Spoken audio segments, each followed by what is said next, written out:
local people, important issues. CBS 10 WILM's weekly focus on the Lower Cape Fear region. This is Byline Wilmington with your host, Don Ansell. Welcome and good morning. Well, I'm going to ask you an unusual question to start this segment of Byline Wilmington. Do you bleed teal? Now, for those of you who have no idea what I'm talking about, stay with us for a fascinating look at college athletics. Our guest is UNCW's Senior Associate Athletic Director, Joe Browning, and later in the show, we'll meet a Hall of Famer, the 2010 class of UNCW Athletics Hall of Fame is coming up. One of the honorees, Bill Harris, who played standout baseball for the Seahawks and went on to play Major League Ball, will be joining us a little bit later on the show. But first, Joe Browning, thank you so much for coming in. It's been so long since we've seen each other. Good to see you, man. Don't say long. It makes us sound like we're old. It's great to be here, Don.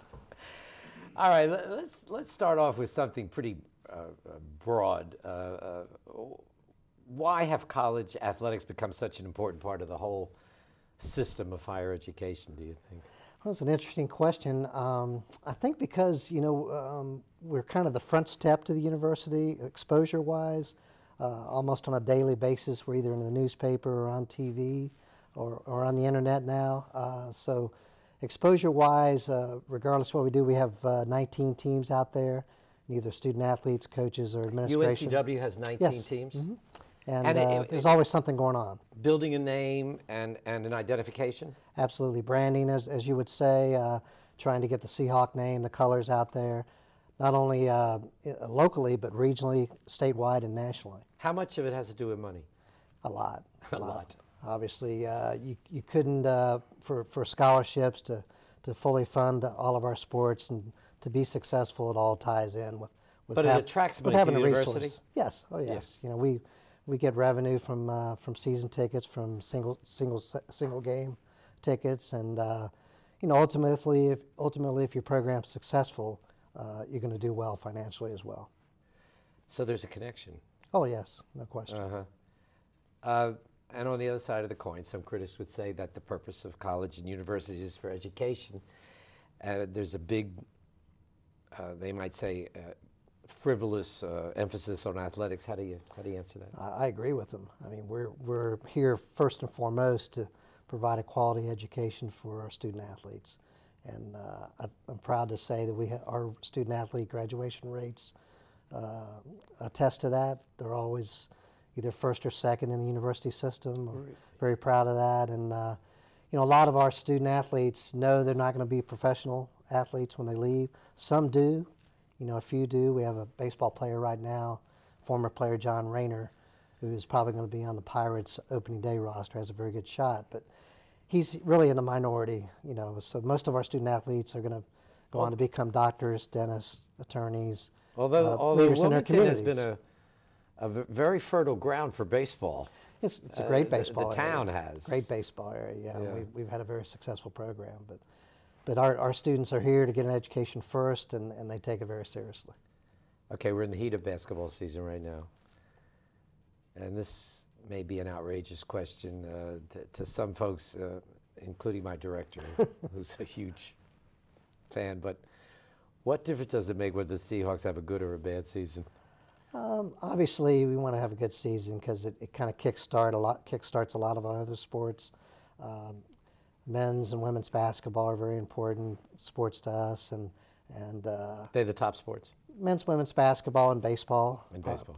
Top three, and from a standpoint of revenue, bringing in revenue, and just school spirit overall.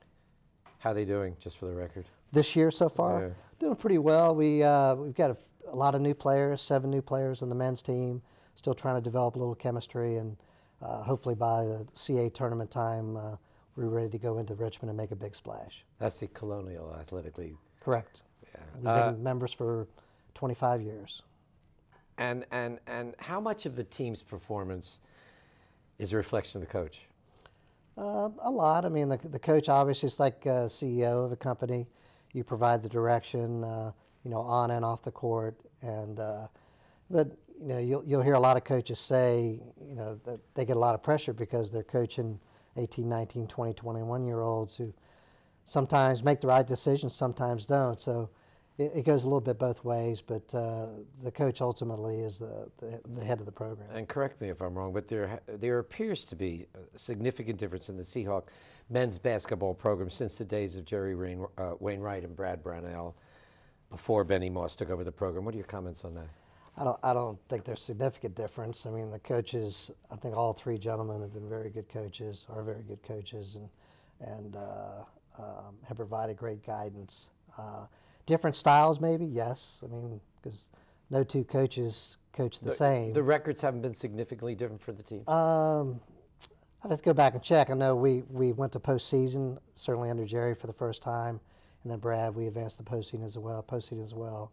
And this is Benny's fourth year, so we're still looking to get there. But if you're looking at wins and losses, yes, you know, there's a difference. But you know, as an individual, quality and the guidance they're providing to the student athletes, we've been pleased with all of it. But jobs do hinge on how athletes and teams perform in various sports.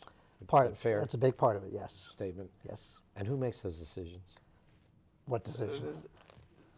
Job decisions. Oh, that would be, you know, ultimately our athletic director and the administration.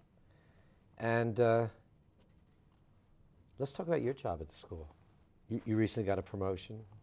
I don't know about a promotion, you know, change of a title. That was senior. Probably about a year ago. Yeah. But you're one of the longest serving members in that department. Pat Howie, who's our deputy athletic director, has been there probably 24 years. I've been there 22 years. And certainly, we've seen a lot of changes, and both in terms of personnel, physical, you know, facilities, and you work directly for the athletic director. Yes. That's your boss. Yes. Kelly Mertens. Kelly Mertens, who was hired from the University of Kansas in 2007, I think it was. This is her third year. And replaced Mike Capaccio, who was fired at the time. How big an adjustment was it working for a female AD after so many years in I guess, a male-dominated leadership role? You know, of course, you're married, so. No. Well, I mean, and proud of it, I might have, in case my wife's watching. No, I don't.